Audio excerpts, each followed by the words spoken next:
केंद्रीय गृहमंत्री अमित शहा यांनी किल्ले रायगडावर छत्रपती शिवाजी महाराजांना अभिवादन केलं। शिवरायांना अमित शहांनी पुष्पहार अर्पण केला।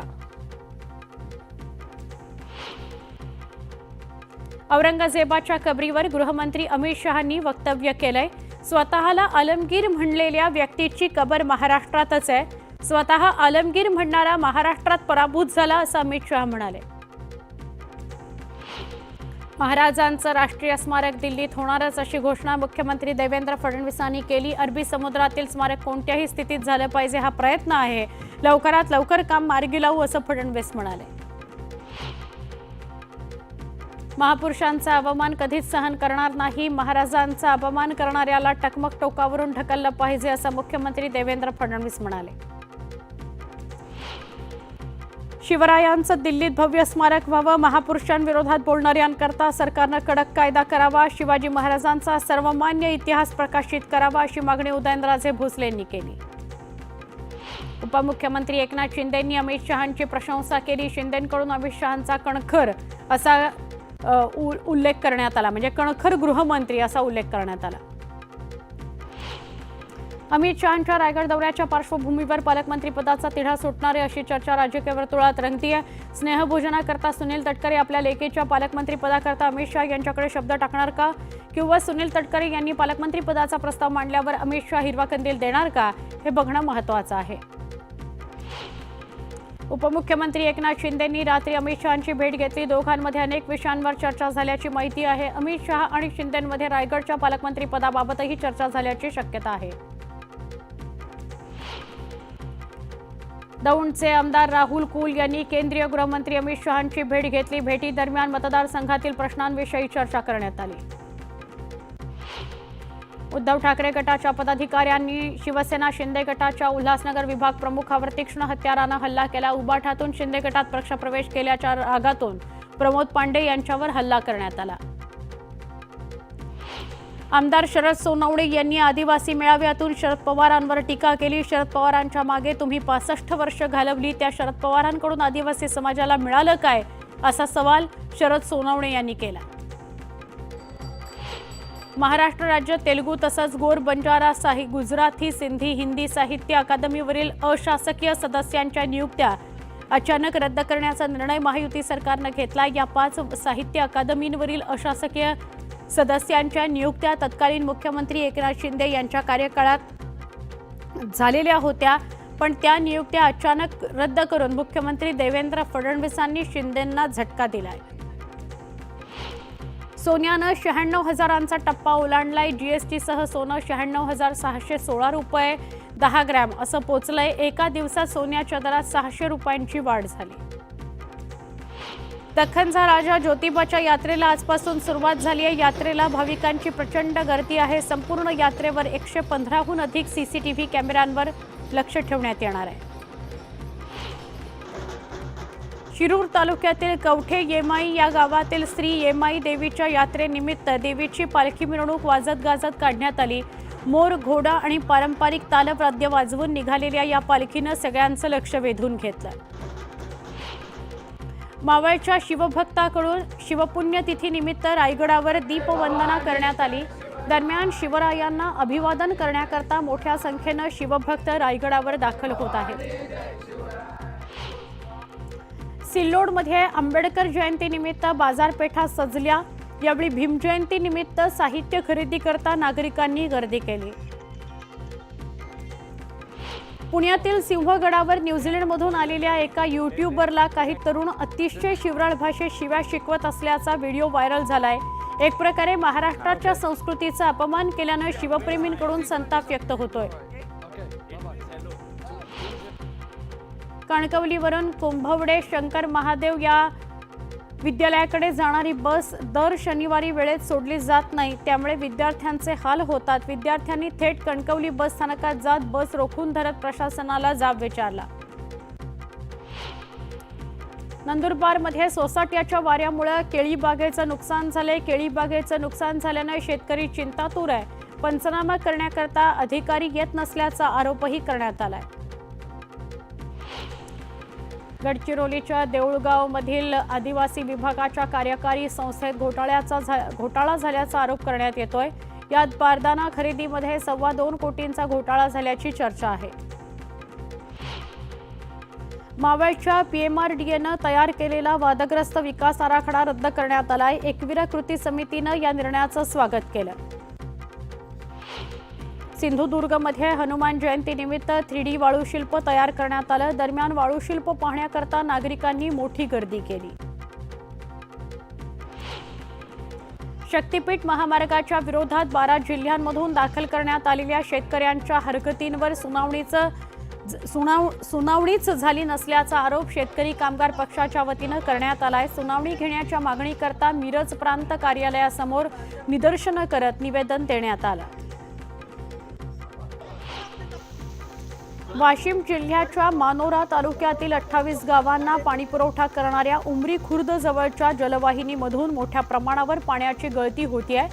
गेल्या काही दिवसांपासून दररोज हजारो लिटर पाणी वाया जातंय। यामुळे उमरी पाळोदीसह 5 गावांच्या पाणीपुरवठ्यावर परिणाम झालाय। जळगाव शहर पोलीस ठाण्यातील एका पोलीस हवालदाराला 20,000 रुपयांची लाच घेताना लाचलुचपत प्रतिबंधक विभागाच्या पथकानं रंगेहात पकडलं। या लाच प्रकरणामध्ये आणखी एक हवालदार सहभागी झाल्याची माहिती मिळत असून त्यालाही पोलीस ताब्यात घेणार आहेत। पिकांना हमीभाव द्या, दिव्यांगांना मानधन द्या यासह अन्य मागण्यांकरता परभणीत प्रहार जनशक्ती संघटना आक्रमक झाली। परभणी जिल्ह्यातील आमदार आणि मंत्र्यांच्या घरासमोर प्रहारकडून मशाल आंदोलन करण्यात आलं। अहिल्यानगरच्या कर्जतमध्ये शेतकऱ्यांच्या कर्जमाफीच्या मागणीकरता प्रहार जनशक्ती पक्षाच्या वतीनं सरकार जागो आंदोलन करण्यात आलं। प्रहारच्या कार्यकर्त्यांकडून सरकारविरोधात जोरदार घोषणाबाजी करण्यात आली। रत्नागिरी जिल्ह्यातील मंडणगड नगरपंचायतीचा कचरा उघड्यावर टाकला जात असल्यानं भिंगोली गावातील नागरिकांप्रमाणेच मुख्य प्राण्यांचं आरोग्य धोक्यात आलंय। नागरिकांनी वारंवार नगरपंचायतीला कळवून सुद्धा दुर्लक्ष केलं जात असल्यानं नागरिक आंदोलनाच्या पवित्र्यात आहेत। रत्नागिरी जिल्ह्यातील दापोलीत दुर्गादेवीचा रथोत्सव उत्साहात साजरा झाला। दुर्गादेवी उत्सवात गावातून परत ओढण्याची पारंपरिक प्रथा कोळथरे या गावानं जपली आहे। पुसद शहरात नगरपालिकेच्या दुर्लक्ष केल्याने पथदिवे दिवस रात्र सुरू राहत असल्याचा गंभीर प्रकार समोर आलाय। यामुळे विजेचा मोठा अपव्यय होतोय। नागरिकांच्या करातून गोळा केलेल्या पैशांचा हा दुरुपयोग सुरू आहे असा रोष नागरिकांनी स्थानिकांनी व्यक्त केला। हिंगोली जिल्ह्यात गेल्या 10 ते 12 दिवसांपासून उन्हाची तीव्रता वाढली आहे। याचा फटका कलिंगड शेतीला बसताना दिसतोय। उन्हाच्या तीव्रतेमुळे शेतातील कलिंगडाच्या फळांना डाग पडले असल्यानं शेतकऱ्यांचं आर्थिक नुकसान झालंय। भुसावळमधील साकेगाव शिवारामध्ये शेतकऱ्याच्या शेतातील 1000 केळीच्या खोडांवर अज्ञातानं तणनाशक मारून पीक नष्ट केलं। यामुळे शेतकऱ्यावर आर्थिक संकट कोसळलंय। नुकसान भरपाई देण्याची मागणी शेतकऱ्यानं केली आहे। वाशिम जिल्ह्यातील हळद काढणीला वेग आलाय। वाशिमच्या कृषी उत्पन्न बाजार समितीत तब्बल 15,000 क्विंटल हळदीची विक्रमी आवक झाली आहे। मोठ्या प्रमाणात आवक होऊनही हळदीच्या दरात 700 ते 1500 रुपये प्रति क्विंटल इतकी वाढ झाली आहे। शेतकऱ्यांमध्ये समाधानाचं वातावरण आहे। पुसद शहरातील विविध ठिकाणी नाल्यातील कचरा काढून रस्त्यावर टाकल्यानं मोठ्या प्रमाणात कचरा साचलाय। या कचऱ्यामुळे दुर्गंधी पसरली आहे। परिसरातील नागरिकांचं आरोग्य धोक्यात आलंय। शिवाय रस्त्यावरील कचरा वाहतुकीसही अडथळा ठरतोय। गोंदिया जिल्ह्यातील अर्जुनी मोरगाव नगरपंचायत अंतर्गत येणाऱ्या वॉर्ड क्रमांक 13 आणि 14 मधील नागरिक सध्या अत्यंत त्रस्त आहेत। ठिकठिकाणी पिण्याच्या पाण्याची तीव्र समस्या आहे। लवकरात लवकर पिण्याच्या पाण्याचा प्रश्न सोडवला गेला नाही तर आंदोलन करण्याचा इशारा नागरिकांनी दिलाय। सांगलीच्या चांदोली धरणातून वीज निर्मिती करता तसंच शेती करता पाणी सोडल्यानं पाणी साठ्यात घट झाली आहे। गेल्या 6.5 महिन्यात 15 टीएमसी साठा कमी झालाय तर गेल्या 21 दिवसात 3 टीएमसीनं घट झाली आहे। तालुक्यातील 49 पैकी 20 पाझर तलाव एप्रिलमध्येच कोरडे पडलेत। शेतकरी कर्जमाफीसह विविध मागण्यांकरता प्रहार संघटनेनं इस्लामपूर आणि शिराळामध्ये टेंभा आंदोलन केलं। आंदोलनाच्या पार्श्वभूमीवर सांगलीतील आमदारांच्या घरासमोर मोठा पोलीस बंदोबस्त तैनात करण्यात आलेला आहे. पालघरच्या कवटेपाडा परिसरात सासऱ्यानं जावयाची हत्या केली. फसवणुकीच्या रागातून हत्या केल्याची माहिती समोर आली आहे. या प्रकरणात आरोपी सासऱ्याला पोलिसांनी ताब्यात घेतलेला आहे. उल्हासनगरच्या दुर्गादेवी पाडा भागात किरकोळ वादातून तरुणावर जीवघेणा हल्ला करण्यात आला. हल्लेखोराविरोधात गुन्हा दाखल करण्यात आला आहे. हल्ल्याची संपूर्ण घटना सीसीटीव्हीत कैद झाली आहे. नागपूरचे विभागीय शिक्षण उपसंचालक उल्हास नरड यांना अटक करण्यात आली आहे. बोगस शिक्षक नियुक्ती प्रकरणात ही कारवाई करण्यात आली आहे. यामुळे शिक्षण विभागात खळबळ उडाली आहे. वाशिमच्या कारंजामध्ये निर्दयी बापानं संपत्तीच्या वादातून पोटच्या मुलाची हत्या केली. हत्या करणाऱ्याला पोलिसांनी अटक केली. हत्येच्या घटनेनं कारंजामध्ये खळबळ उडाली आहे. छत्रपती संभाजीनगर मोटरसायकलवर येऊन तरुणींची छेडछाड करणारी रोड रोमियोला पोलिसांनी पकडलं. सीसीटीव्हीच्या आधारे पोलिसांनी तरुणाला अटक केली. मालेगावच्या कलेक्टर पट्टा भागात असलेल्या एका मंडप साहित्याच्या गोदामाला भीषण आग लागली. आगीत गोदामातील संपूर्ण साहित्य जळून खाक झालं. मंडपधारकाचं लाखो रुपयांचं नुकसान झालंय. पुण्यातील कुख्यात गुंड निलेश घायवळवर धाराशिवमध्ये हल्ला करण्यात आला. भूम तालुक्यातील अंदरूड या गावातील यात्रेत हा हल्ला झाला. कुस्त्या सुरू असताना घायवळवर हा हल्ला झाला. एका तरुणानं तो केला. हल्ला करणारा अहिल्यानगर गावातील जामखेड ठिकाणचा पहिलवान असल्याची माहिती मिळते. सांगलीच्या रामलिंग बेटावर हनुमान जयंती उत्साहात साजरी करण्यात आली. यावेळी भाविकांनी टाळ मृदुंगाच्या गजरात हनुमानाचा जयघोष केला. जळगावाच्या अवचित हनुमान मंदिरात भाविकांनी सकाळपासूनच दर्शनाकरता गर्दी केली आहे. लोण्याचा मारुती म्हणून या मंदिराची ओळख आहे. हनुमान जयंतीनिमित्त बोदवड तालुक्यातील शिरसाळा हनुमान मंदिरात भाविकांची अलोट गर्दी बघायला मिळाली. मंदिरात 50,000 भाविकांकरता महाप्रसादाची व्यवस्था करण्यात आली आहे. बीडच्या नायगाव मयूरमध्ये हनुमान जन्मोत्सव उत्साहात साजरा करण्यात आला. दरम्यान दर्शनासाठी भाविकांनी मोठी गर्दी केली आहे. अहिल्यानगर जिल्ह्यातील संगमनेर शहरात हनुमानाचा रथ ओढण्याचा मान महिलांना दिला जातो. ब्रिटिश काळात विरोध झुगारून हनुमानाचा रथ महिलांनी ओढला होता. तेव्हापासूनच ही परंपरा आजही जपली जाते.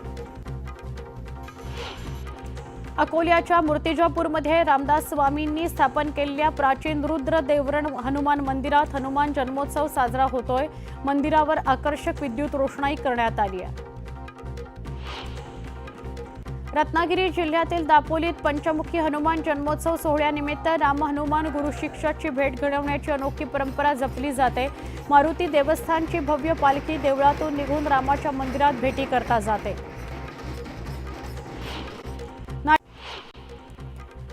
पुण्यामध्ये एमपीएससीच्या विद्यार्थ्यांनी शरद पवारांची भेट घेतली. शरद पवारांनी विद्यार्थ्यांबरोबरच एमपीएससी आयोगाचे अध्यक्ष रजनीश सेठ यांच्याशी फोनवर चर्चा केली. यावेळी विद्यार्थ्यांचे सगळे प्रश्न मार्गी लावू असं रजनीश सेठ यांनी सांगितलंय. पश्चिम रेल्वे मार्गावर चर्चगेट विरार दरम्यान रेल्वे प्रशासनानं मेगा ब्लॉक घेतल्यामुळे अनेक लोकल रद्द करण्यात आले. यामुळे प्रवाशांचे हाल झाले.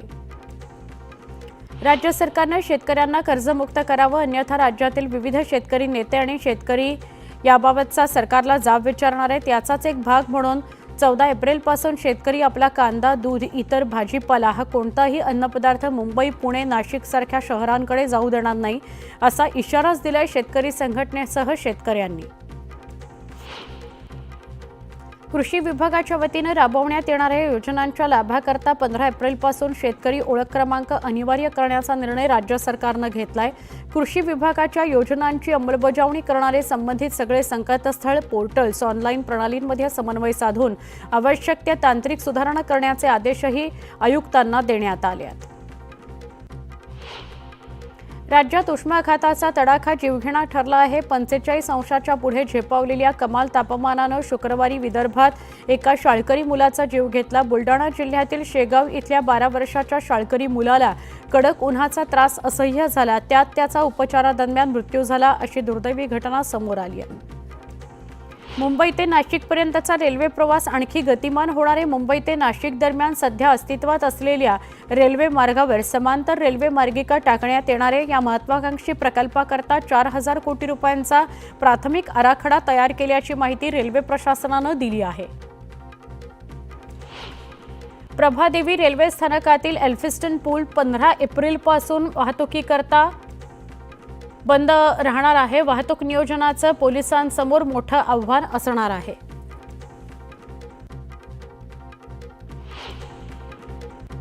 एक छोटासा ब्रेक पहा फक्त न्यूज 18 लोकमत।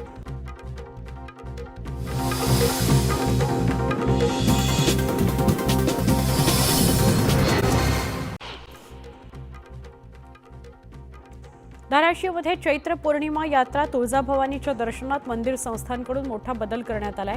तुळजाभवानीचं दर्शन शहाजीराजे मुख्य महाद्वारातून बंद राहणार असून बिडकर पायऱ्या मार्गे दर्शन घेता येणार आहे। चैत्र पौर्णिमा यात्रेकरता होणारी वाढती गर्दी लक्षात घेता खबरदारी म्हणून शुक्रवारपासून शहाजीराजे मुख्य महाद्वार बंद करण्यात आलाय। भुसावळ शहरातील अष्टभुजा मंदिराच्या वतीनं चैत्र पौर्णिमेनिमित्त यात्रा महोत्सवाचं आयोजन करण्यात आलं। यात्रा महोत्सवानिमित्त परंपरेप्रमाणे 12 गाड्या ओढण्यात आल्या। या यात्रेची शेकडो वर्षांची परंपरा। यात्रा महोत्सवात मोठ्या संख्येनं भाविक उपस्थित होते। रत्नागिरी जिल्ह्यातील कर्दे समुद्रकिनारी बैलगाडा शर्यतीचा थरार बघायला मिळाला। शर्यत पाहण्याकरता पर्यटकांबरोबरच स्थानिकांनी मोठ्या प्रमाणात गर्दी केली। या बैलगाडा शर्यतीला प्रथम क्रमांक सुबोध बोरकर पाळंदे यांनी पटकावला। कराडच्या 150 वर्ष जुन्या ब्रिटिशकालीन कोयना पुलाच्या जागी नवा 4पदरी पूल उभारला जाणार आहे। आमदार डॉक्टर अतुल भोसले यांच्या प्रयत्नांमुळे या नव्या कोयना पुलाकरता 50 कोटींचा निधी मंजूर झाला। या ठिकाणी पूल बांधणी सर्वेक्षणाला सुरुवात झाली आहे। उन्हाची तीव्रता वाढल्यानं टँकरच्या संख्येत झपाट्यानं वाढ होते। मराठवाड्यात 15 दिवसांमध्ये टँकरची संख्या तिपटीनं वाढली आहे। मराठवाड्यातील 93 गावं वाड्यांना 127 टँकरद्वारे पिण्याकरता पाणी पुरवठा करावा लागतो। सोबतच 140 खासगी विहिरींचं अधिग्रहण करण्यात आलंय। पुढील काही दिवसात दुष्काळाची तीव्रता आणखी वाढण्याची शक्यता आहे। आगामी देवरी विधानसभेचे आमदार संजय पुराम यांच्या घरासमोर मशाल आंदोलन करण्यात आलं। प्रहार जनशक्ती पक्षाच्या वतीनं शेतकऱ्यांच्या मागण्या पूर्ण करण्याकरता हे आंदोलन करण्यात आलं। भारतीय राज्यघटनेचे शिल्पकार डॉक्टर बाबासाहेब आंबेडकर यांच्या जयंतीनिमित्त लातूर शहरात विविध उपक्रम राबवण्यात येत आहेत। डॉक्टर बाबासाहेब आंबेडकरांना अनोख्या पद्धतीनं अभिवादन करण्याकरता सलग 18 तास अभ्यास हा उपक्रम राबवण्यात आला। लातूर शहरातील सिद्धार्थ बौद्ध विहार या ठिकाणी हा उपक्रम घेण्यात आला। आंबेगाव आणि जुन्नर तालुक्याच्या आदिवासी भागात तर गडचिरोलीपेक्षा भयंकर परिस्थिती आहे। इथल्या पाण्याचा प्रश्न सोडवण्यासाठी लवकरच आढावा बैठक बोलवणार अशी माहिती आदिवासी मंत्री अशोक उईके यांनी दिली। अमरावतीमध्ये शुक्रवारी प्रहार संघटनेचे शहराध्यक्ष यांच्या नेतृत्वात आमदार रवी राणा यांच्या घरासमोर मशाल आंदोलन करण्यात आलं। यावेळी स्वतः रवी राणा यांनी प्रहार संघटनेच्या मागण्यांचं निवेदन स्वीकारलं। यावेळी प्रतिक्रिया देताना बच्चू कडूंना उशिरा जाग आली तरी पण त्यांच्यासोबत मी आहे असा रवी राणा यांनी टोला लगावला। शेतकरी कर्जमाफी आणि शेतीमालाला हमीभाव या मागण्यांकरता प्रहार संघटनेनं आंदोलन केलं। राहाता तालुक्यातील कार्यकर्त्यांनी जलसंपदा मंत्री राधाकृष्ण विखे पाटलांच्या निवासस्थानासमोर आंदोलन केलं। मंत्री विखे निवासस्थानी नसल्यानं त्यांच्या प्रतिनिधींनी मागण्यांचं निवेदन स्वीकारलं। यावेळी आंदोलकांनी शेतकरी कर्जमाफी झालीच पाहिजे अशा घोषणा दिल्या। प्रहार जनशक्तीच्या वतीनं धुळ्यात भाजपचे आमदार अनुप अग्रवाल यांच्या घराबाहेर टेंभा आंदोलन करण्यात आलं। यावेळी शेतकऱ्यांना कर्जमाफी देण्याची सरकारकडे मागणी करण्यात आली। विधानसभा निवडणुकीत आम्ही सत्तेत आल्यावर शेतकऱ्यांचा सातबारा कोरा करू असं आश्वासन सत्ताधाऱ्यांनी दिलं।